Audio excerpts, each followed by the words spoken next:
अब महाराज गजराज को बचाया, ग्राह को मुक्ति की।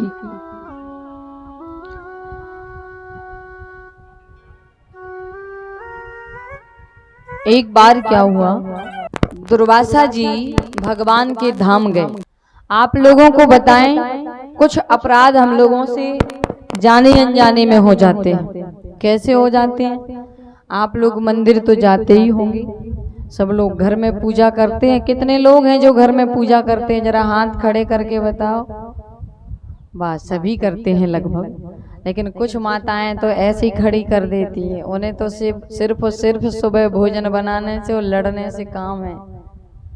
हाँ सही बात है, पूजा तो गई भाड़ में, लेकिन महाराज अपने हैसा हिद्दारी पे बराबर लड़ती रहती।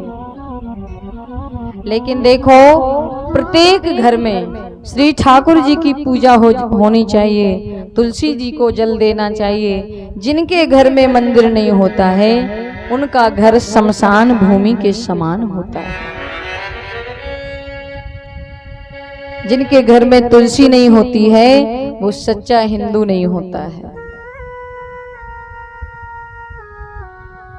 सो महाराज पूजा करने में भी कई अपराध हो जाते हैं। कैसे? जैसे हम लोग मंदिर में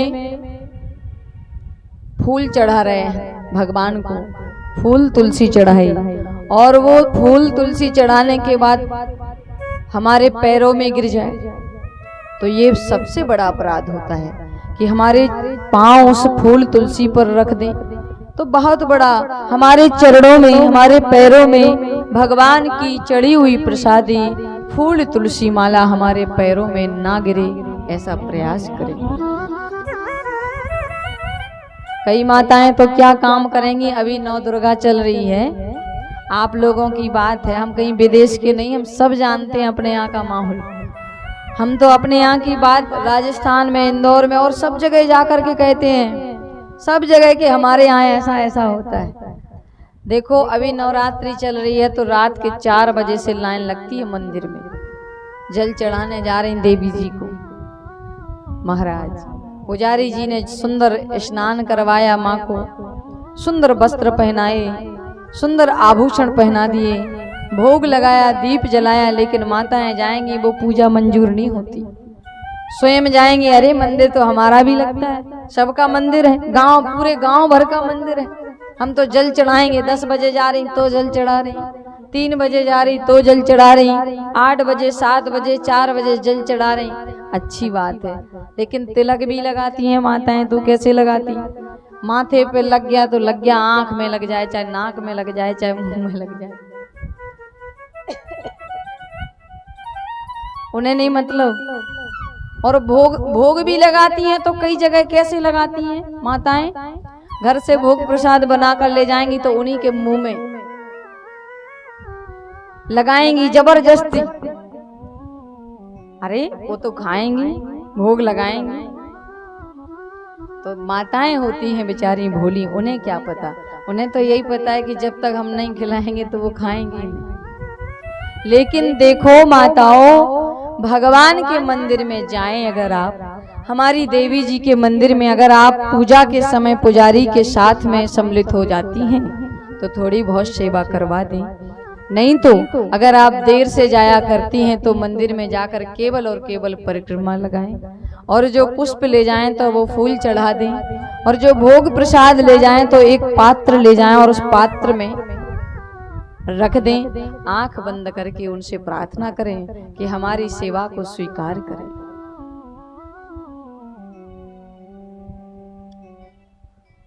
प्रार्थना करें तो भगवान ऐसे स्वीकार करते। अब ऐसा ना हो कि घर से मालपुआ बनवा करके ले जाओ और नहीं माता जी भोग लगाएंगे, आज कैसे नहीं खाएंगे, जा करके उनको जबरदस्ती खिलाती हैं। तो ऐसा ना करें आप लोग। जल चढ़ाना ही है, हाँ लोटा लेकर जाना है, जल चढ़ाना है तो मंदिर के पास कई वृक्ष होते हैं, तुलसी होती है, कई ऐसे वृक्ष होते, तो उन वृक्षों में जाकर के जल चढ़ाओ। तुलसी को जल चढ़ाओ। अब ये नहीं है आप इतने अच्छे स्नान करके आए, बताओ सुंदर तैयार होके आए कि नहीं हम सभी, और कोई आए हमारे ऊपर एक बाल्टी पानी डाल दे तो कैसा रहे, और हमसे कह दे कि नहीं आप तो व्यास भगवान हो तो हम तो आपकी सेवा कर रहे हैं, तो ऐसी सेवा तो नहीं है। ये तो मूर्खता होती है, ये गलती होती है। इसलिए जाएं, पूरी श्रद्धा से जाएं, लेकिन पूजा पाठ करें विधि से। जिनको पता है तो विधि विधान से करते हैं, जिनको नहीं पता है तो जो दूसरे साथ में जाते हैं उनका भी देख लें और कर लें कि हमें ऐसा ही करना है। ठीक है ना माताओं, ऐसा ही करना है। अब माता जी के ऊपर जाकर जल नहीं चढ़ाना है कि लो पी लो, प्यासी बैठी हो बहुत दिन की, 6 महीने की। अगर एक पड़ोसिन हार ले ले सोने का तो उसका हार देख के अपने पति को परेशान कर देते कि बताओ इतना कमाते हैं उनके घर में सब लोग कि सोने का हार खरीद लिए, और तुम हमें एक सोने की अंगूठी तक नहीं दिला सकते हो। तो जब एक दूसरी पड़ोसिन का देख के तुम घर में इतना तांडव कर सकती हो, तो पूजा पाठ को देख करके थोड़ा नियम नहीं देख सकती हो। एक बार क्या हुआ, एक भगत जी थे, बड़े भोले थे, तो वो भगत जी गए मंदिर। अच्छा, मंदिर में जैसे ही गए तो एक संत जी थे, उनका वो नियम देखते थे आश्रम में क्या कि वो संत जी रोज योगा करते थे। योगा करते थे, कभी एक नाक को बंद किया, कभी दूसरी को बंद किया, कभी श्वास बिल्कुल ही रोक दिया, श्वास बंद कर दिया। यानी वो अपनी वायु को 10-15 मिनट रोक लेते थे, 10 मिनट रोक लेते थे। तो उस व्यक्ति ने पूछा उस भोले भाले ने कि बाबा आप इतनी देर तक श्वास रोकते हैं क्यों, क्या इसका फायदा क्या होता है, इससे क्या हो जाता है? तो संत जी ने बताया कि इससे ऐसे करने से भगवान मिल जाते हैं। अच्छा, भगवान मिल जाते हैं? हाँ, अगर हमने श्वास रोक ली अपनी तो हमें मिल जाएंगे ना? बोले बिल्कुल ठीक है। अब उस भोले व्यक्ति ने उन संत जी की तरह श्वास रोकना बंद किया, भगवान को याद किया और महाराज अपनी श्वास को बंद कर लिया। नाक पकड़ लेते हैं कि कहीं श्वास ना निकल जाए हमारे, मुंह बंद कर लेते हैं, नाक बंद कर लेते हैं, श्वास को रोक लेते हैं। ऐसे ही करते करते कई दिन हो गए। एक दिन क्या हुआ, बोले हमें तो नहीं मिलते भगवान, सब झूठ है। तब ऐसे ही कह रहे थे भगवान नहीं मिलते हैं नाक श्वास बंद करने से। एक दिन बोले अरे कैसे नहीं मिलते हैं, आते हैं। तो एक दिन उसने कहा चाहे कुछ भी हो जाए आज तो मिलना ही है भगवान से, चाहे मेरे प्राण क्यों ना निकल जाए। उसने तुरंत अपने हाथ से नाक को बंद किया, मुंह बंद किया। 2-5 मिनट हुए, जैसे ही उसका दम घुटने लगा, जैसे ही उसकी श्वास बंद हुई, उसको घुटन होने लगी, तो तुरंत उसने छोड़ दिया और कहने लगा नहीं नहीं नहीं हमें नहीं मरना है। अरे क्या फायदा, मर के मर जाएंगे, भगवान भी नहीं मिलेंगे, ऐसा काम नहीं करना। फिर सोच रहा नहीं नहीं नहीं मिलना तो है, भगवान से मिलना ही है। उसने क्या काम किया, फिर अपनी श्वास को बंद कर लिया एकदम। जैसे ही श्वास को बंद किया सो तुरंत स्वामी श्री नारायण भगवान प्रकट हो गए।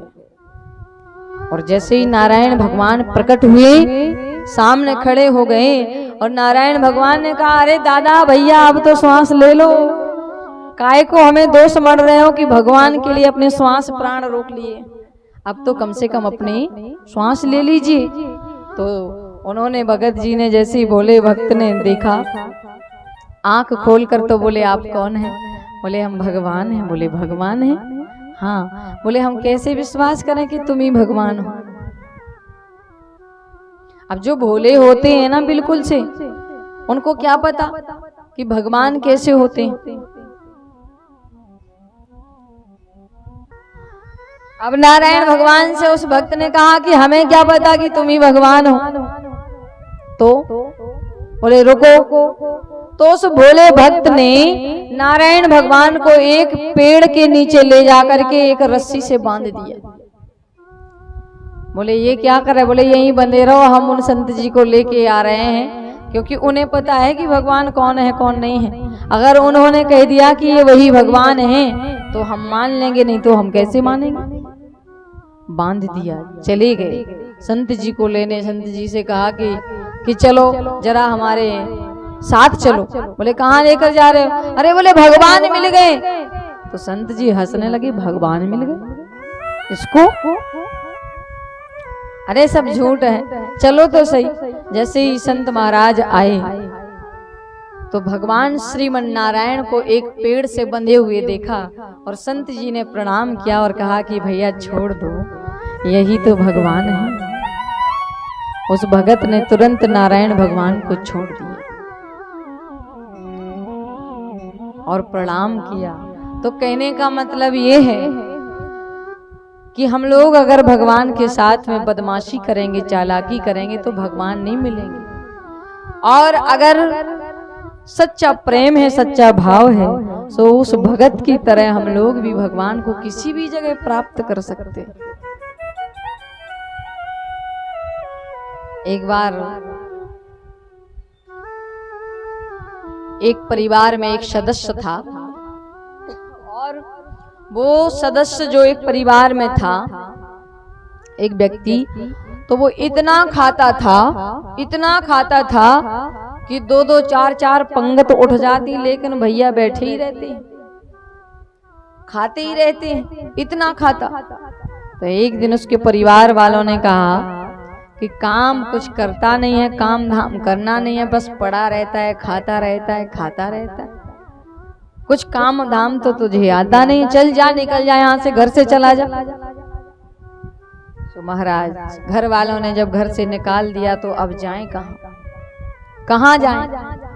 बेचारा उदास होकर के लौट कर घर को देखता जा रहा है बार बार और चला जा रहा है। जैसे ही आधे रास्ते में पहुंचे तो घर की याद आ गई, सो तुरंत लौट कर घर आए।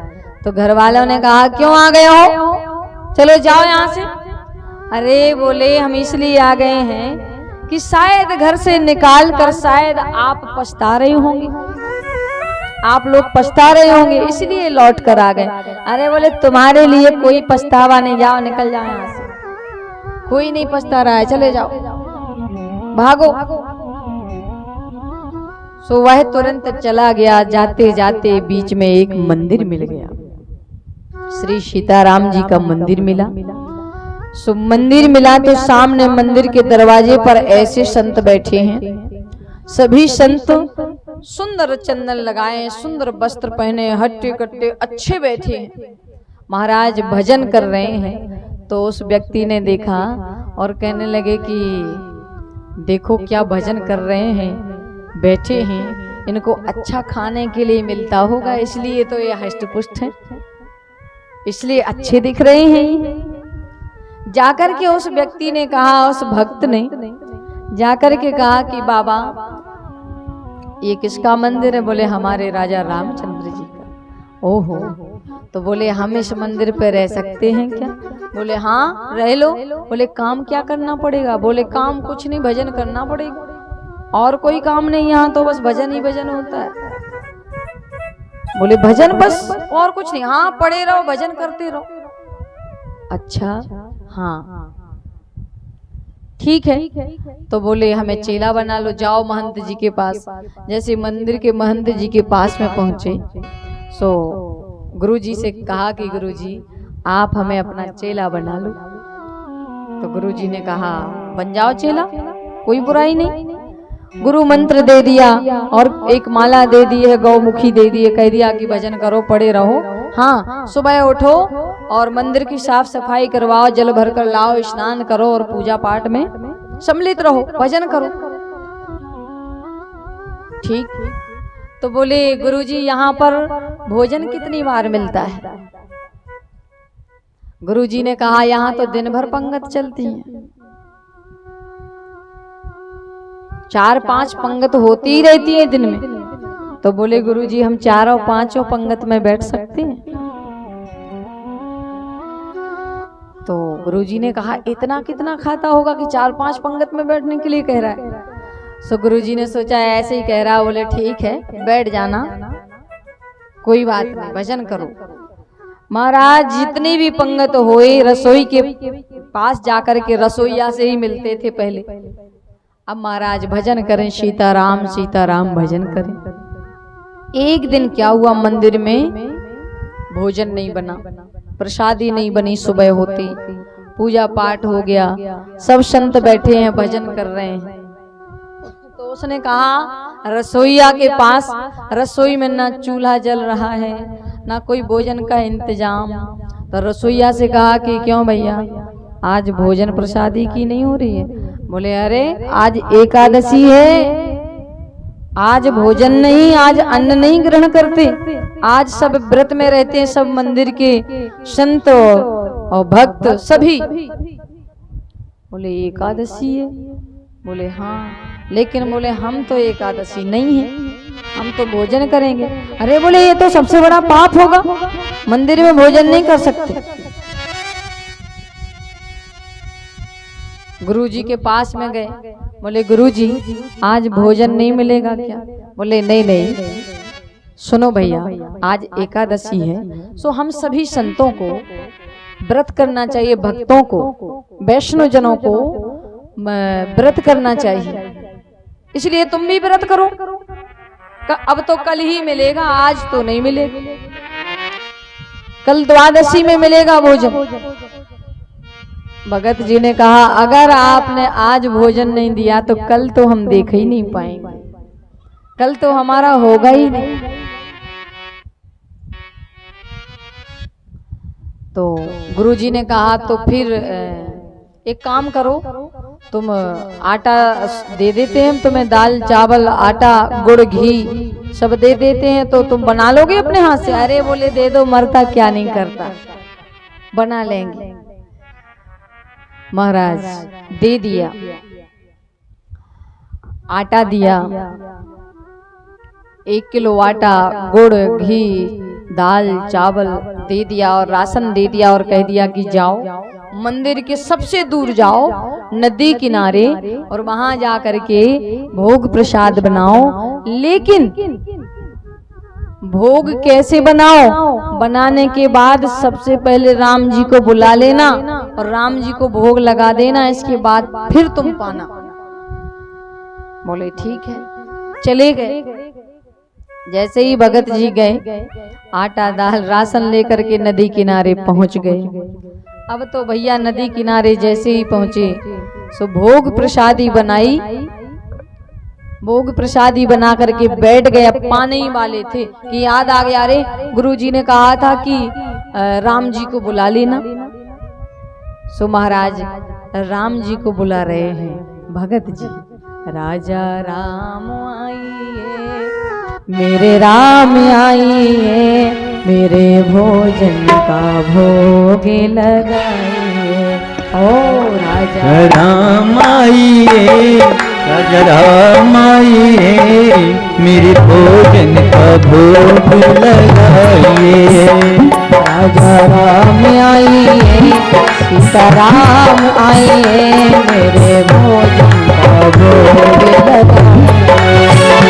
राजा राम आइए, सीता राम आइए, मेरे भोजन का भोग लगाइए।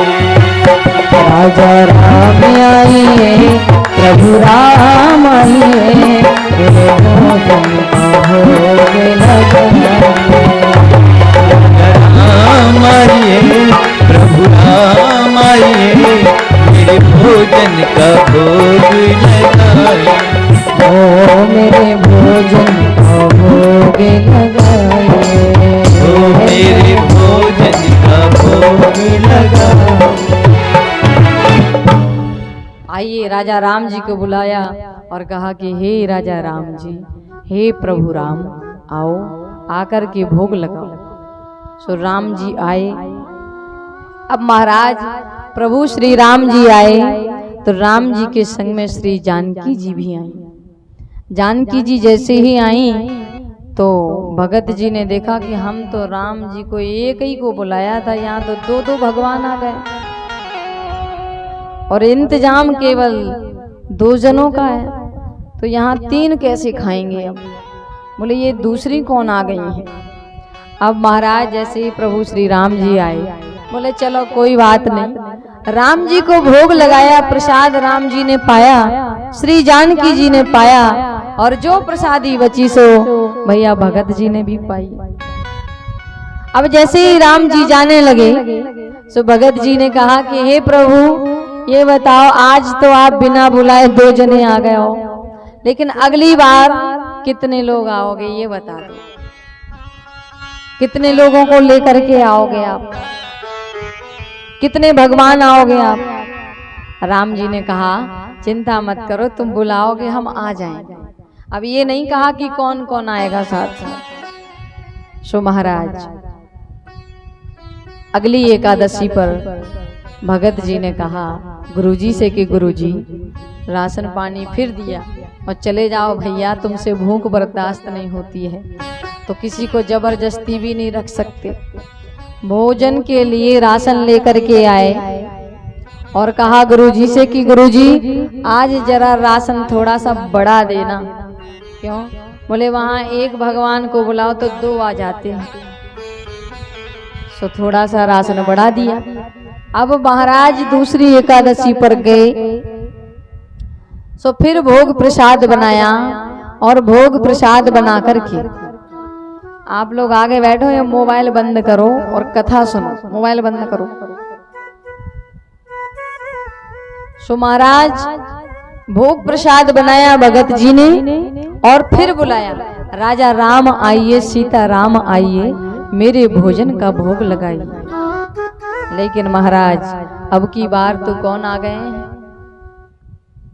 राम लक्ष्मण जानकी तीनों आ गए। तो महाराज जैसे ही भगत जी ने देखा तो दिमाग खराब, बोले पिछली बार भी कुछ नहीं कहा हमने, इस बार भी 2 को बुलाओ तो 3 आ गए।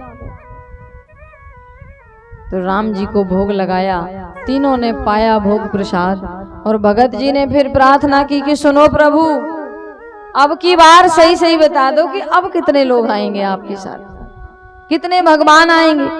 भगवान जी मुस्कुराए श्री राम जी और मुस्कुराते हुए चले गए। बोले आ जाएंगे, बुलाओगे तो हम आ जाएंगे। अब फिर एकादशी आई, फिर महाराज एकादशी जैसे ही आई सो गुरुजी से कहा कि गुरुजी आज कम से कम 10 किलो आटा देना। 10 किलो क्या करोगे? अरे वहां इतने भगवान आ जाते हैं कि कोई गिनती ही नहीं है। जितने आज 4 बुलाओ तो 5 आ जाते हैं, बढ़ते ही जा रहे हैं वहां भगवान पर भगवान। गुरुजी ने सोचा इतना तो ये खाता नहीं होगा, जरूर ये बेच देता होगा। गुरुजी ने 10 किलो आटा रख दिया, उतने ही वजन में गुड़ घी शक्कर आदि रख दिए हैं और कहा कि चलो जाओ। जैसे ही जाने लगे तो गुरुजी ने सोचा कि चलो आज इसके पीछे पीछे चलकर देखता हूँ कि ये करता क्या है इतना राशन ले जाकर के। जैसे ही पीछे पीछे गए गुरुजी जाकर के एक वृक्ष के नीचे छुप गए, पीछे जाकर के छुप गए और भगत जी ने पोटली उतारी और नदी किनारे वृक्ष के नीचे रख दी और भोजन तो बनाया नहीं, बैठ गए। बैठ करके बुला रहे हैं राजा राम आइए, सीता राम आइए, मेरे भोजन का भोग लगाइए। राजा राम आइए, सीता राम आइए, मेरे भोजन का भोग लगाइए। ओ राजा राम आइए, सीता राम आइए, मेरे भोजन का भोग लगाइए। राजा राम आइए, सीता राम आइए, मेरे भोजन का भोग लगाइए। ओ मेरे भोजन का भोग लगाइए, ओ मेरे भोजन का भोग बनाया नहीं कुछ और बैठ गए, बोला पहले लिया। जैसे ही आए भगवान राजा रामचंद्र जी, देखो राम लक्ष्मण जानकी भरत शत्रुघ्न श्री हनुमान जी, पूरा दरबार आ गया है। राम बाम दिस जानकी लखन दाहिनी ओर। आ गए, जैसे ही सबई आ गए तो भगत जी ने कहा आज हम वही देख रहे थे कि कितने लोग आते हैं। राम जी ने कहा क्यों भैया, भोग प्रसादी कहाँ है? बोले वाह, आपको क्या लगता है आप ही होशियार हो? अरे हम कोई नौकर नहीं लगे हैं यहाँ आकर कि भोजन बनाएं और बुलाएं और तुम्हें को पवाएं हैं? बताओ, बढ़ते ही जाते हो, बताते हो नहीं कि कितने आएंगे कितने नहीं आएंगे। वो रखा है राशन पानी, सो बनाओ और हमें भी खवाओ और आप भी खाओ। अब तो भैया श्री राम जी खड़े हैं, लक्ष्मण जी को थोड़ा क्रोध आया, बोले कैसे कैसे भगत हैं आपके प्रभु? अरे इनको इतना भी नहीं पता कि आपसे कैसे बात करनी है? राजा राम जी ने कहा इसी में तो आनंद है।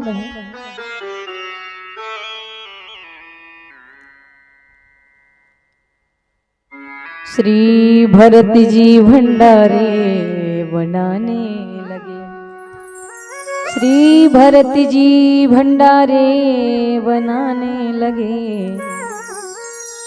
ओ चुन के लकड़ी लखन लाल लाने लगे, चुन के लकड़ी लखन लाल लाने लगे, चुन के लकड़ी लखन लाल लाने लगे। श्री भरत जी भंडारे बनाने लगे, श्री भरत जी भंडारी बनाने लगे।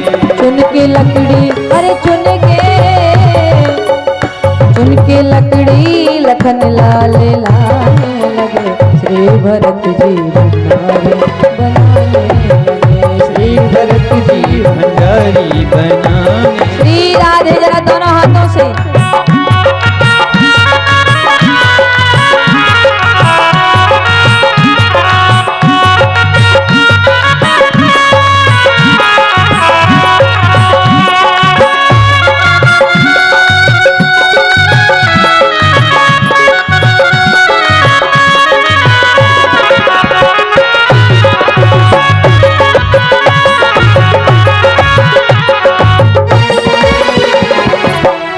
और देखो भरत जी भंडारी बन गए हैं, भंडारा प्रसाद बनाने लगे हैं। महाराज लक्ष्मण जी जंगल से वहीं से लकड़ी चुन चुन करके रसोई के लिए लाए, लेकिन और हनुमान जी क्या कर रहे हैं? पोतते पूंछ से चौका हनुमान जी, पोतते पूंछ से चौका हनुमान जी। हनुमान जी क्या किया? वही नदी थी, नदी में अपनी पूंछ डुबाई और वहीं से आसपास से मिट्टी लगाई और महाराज चौका लगा रहे हैं चूल्हे को। हनुमान जी महाराज पोतते पूंछ से, पोतते पूंछ से चौका हनुमान जी, पोतते पूंछ से चौका हनुमान जी, पोतते पूंछ से चौका हनुमान जी, पोतते पूंछ से चौका हनुमान जी। निज हाथों से श्री राम जी क्या कर रहे हैं? निज हाथों से, निज हाथों से, निज हाथों से झाड़ू लगाने लगे, निज हाथों से झाड़ू लगाने लगे, हाथों से झाड़ू लगाने लगे, हाथों से झाड़ू लगाने लगे।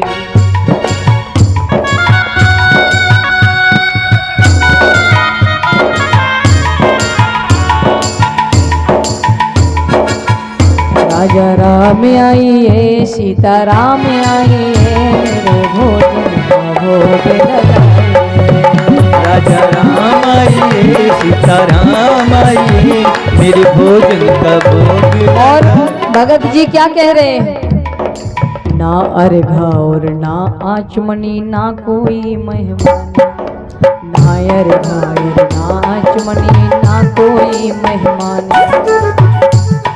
और सूखी रोटी पाओ प्रेम से, सूखी रोटी पाओ प्रेम से पियो नदी का पानी। राजा राम आए हैं, सीता राम आए हैं, मेरे भोजन को राजा राम आइए, सीता राम आइए, मेरी भोजन का भोग लगाइए। और राम जी से कहा कि सुनो, आप सोच रहे होंगे कि यहाँ तो सूखी रोटी है, मंदिर में हमारे ठाट है, वहां मिलता है बहुत अच्छा। तो सुनो, आज भूल मत कर देना। भूल करोगे यदि तज दोगे भोजन रूखे सूखे। भूल करोगे यदि तज दोगे भोजन रूखे सूखे। एकादशी आज मंदिर में, एकादशी आज मंदिर में बैठे रहोगे भूखे। राजा राम आए हैं, सीता राम आए हैं,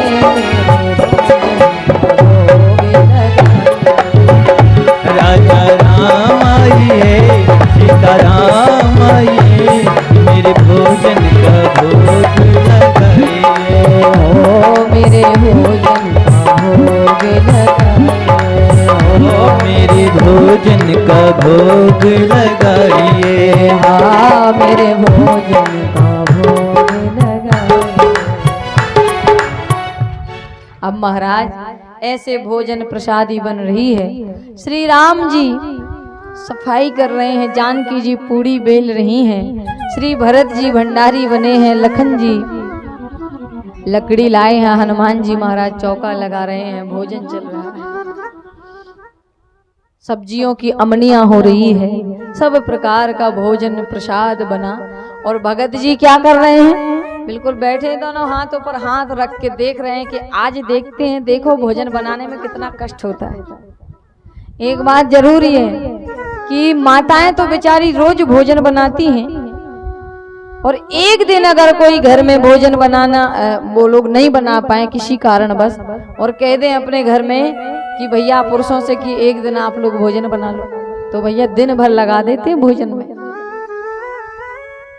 और कहेंगे कि अरे गुस्सा अलग करेंगे कि ऐसा नहीं होता वैसा नहीं होता। जो माताओं में शक्ति होती है वो हम भक्तों में यानी पुरुषों में नहीं होती, मार्त शक्ति। सो भगत जी बैठे हैं, कह रहे हैं कि आज तो बड़ा सौभाग्य है हमारा कि श्री माता जी जानकी जी के हाथ का भोजन मिलेगा, श्री राजा रामचंद्र जी के हाथ का प्रसाद मिलेगा। भोजन किया सबने। अब जैसे ही भोजन किया तो भोग प्रसाद बन रहा है। गुरुजी आए जो छुपे थे, उन्होंने कहा कि ये बातें कर रहा है, दिखाई कोई दे नहीं रहा है, हो क्या रहा है यहाँ, किससे बात कर रहे हो भाई? तो बोले गुरुदेव देखो हम बात किससे कर रहे हैं, ये हमारे राम जी बैठे हैं, लखन जी हैं, ये हनुमान जी हैं, माता जानकी जी हैं, भरत जी हैं। गुरुजी ने कहा ये तो पक्का सठिया गया है, पागल हो गया है। अरे भैया कहाँ है राम जी, हमें तो दिखाई नहीं देते। अरे बोले ये है राम जी का हाथ पकड़ कर झचकोरता है, तुम्हें ये राम जी नहीं दिखाई दे रहे, तुम्हें हनुमान जी नहीं दिखाई दे रहे। श्री राम जी मुस्कुरा रहे हैं, हनुमान जी हंस रहे हैं, भरत जी हंस रहे हैं। तो गुरुजी ने कहा कि भैया तुम पागल समझ रहे हो, हमें तो कहीं नहीं दिखाई दे रहे। भगत जी ने दोनों हाथ जोड़ करके राम जी से कहा कि हे प्रभु श्री राम, जैसे आप हमें दर्शन दे रहे हो, जैसे आप हमें दिखाई दे रहे हो, ऐसी कृपा करके आज हमारे गुरुदेव को भी दर्शन दे दो आप। सो श्री राम लक्ष्मण जानकी हनुमान भरत शत्रुघ्न के साथ में संपूर्ण दरबार का नदी किनारे गुरुदेव को भी भगवान का दर्शन हो। बोलिए राजा रामचंद्र भगवान की जय। भक्ति बिनाए कुछ भी नहीं है, भक्ति बिनाए कुछ भी नहीं है। अरे भक्त है इसकी जान, भगत के बस में है भगवान, भगत के वश में है भगवान, भगत के वश में है भगवान। भक्त बिना है हो, भक्त बिना ये कुछ भी नहीं है, भक्ति है इसकी जान, भगत के वश में है भगवान, भगत के वश में है भगवान, भगत के वश में है भगवान।